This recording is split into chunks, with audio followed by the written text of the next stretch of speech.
Hey, what's going on, everybody? My name is Ronnie Holman, and I am from Cleveland, Ohio. I'm down here in Charlotte, North Carolina, doing this documentary.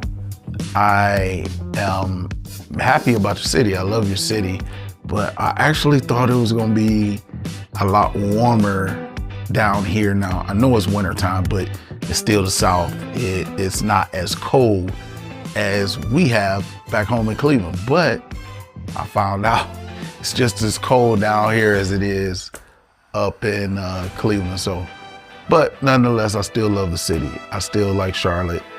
I've had a chance to go step on the campus of Greensboro. Sorry, not Greensboro, but North Carolina A&T in Greensboro, North Carolina. So I've been doing a lot of sightseeing, so I like the city.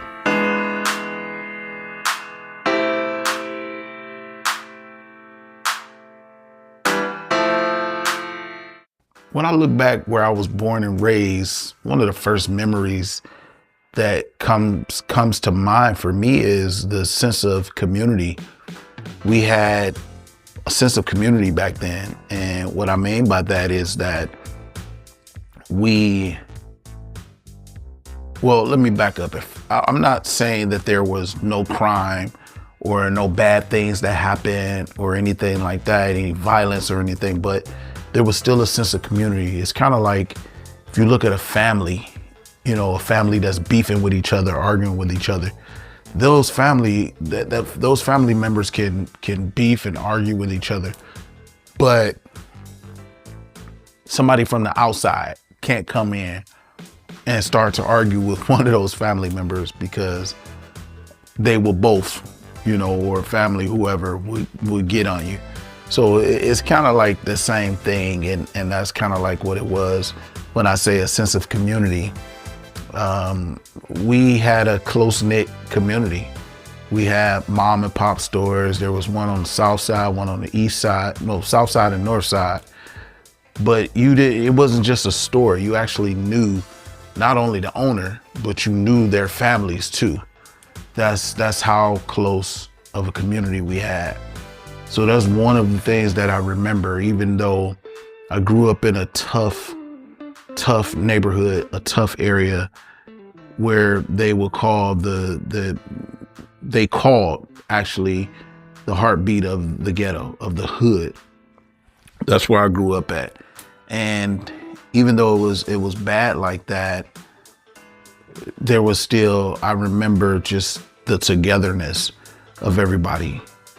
You can come outside, you knew your neighbors, you knew the neighbors next to you on both sides, you knew your neighbors across the street from you.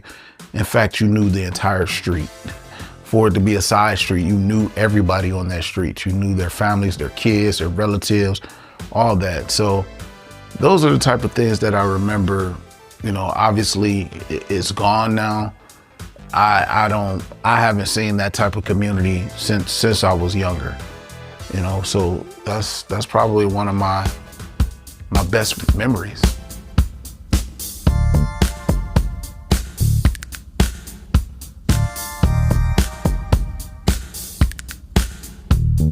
I think I definitely felt invisible growing up as a young man, and I still feel invisible today. You know, I will say, and when I say invisible, that's in a negative way. I didn't think people noticed me. I didn't think people, well, I ain't gonna say people. I didn't think people noticed me, and I didn't think I mattered to people. I definitely didn't. And the same thing now, today, it's the same thing. You know, I don't do the things that I do, I don't do them for clout, for applause or anything like that. But let's just be honest. We all feel good to be acknowledged, to be patted on the back and things like that. We definitely do. And it's no different for me either. However, like I said, I don't do things for the purpose of that, for people to applaud me or pat me on the back or anything. I do things from the kindness of my heart. So that means if I don't get applauded or patted on the back, I'm still gonna do what I do, you know, and that's just it. I think when it comes to being invisible, now, today, it takes me back to a conversation I remember having in the barbershop. And I remember somebody mentioned something about Tyler Perry, how much stuff Tyler Perry does for people and does in the community and this, that, and the other. And somebody responded to that and was like, yeah, Tyler Perry got money and there's other people that do the same thing that he does. And the person responded back and said, yeah, but they don't do it on his level.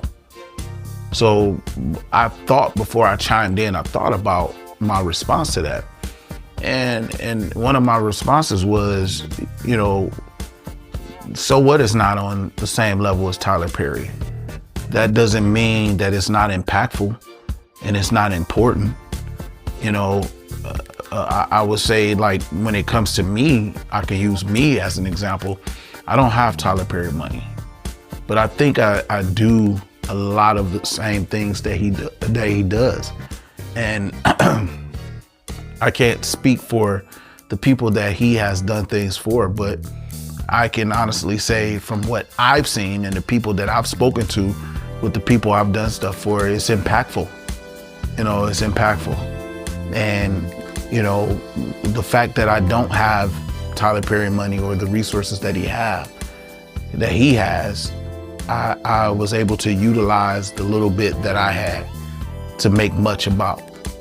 So I'm grateful for that. I'm grateful that I still have the opportunity and I am capable and able to still make an impact on people, you know, in my community that comes from the same community that I come from, you know, and I'm blessed to say that God has blessed me and put me in a position to be able to do that for my community.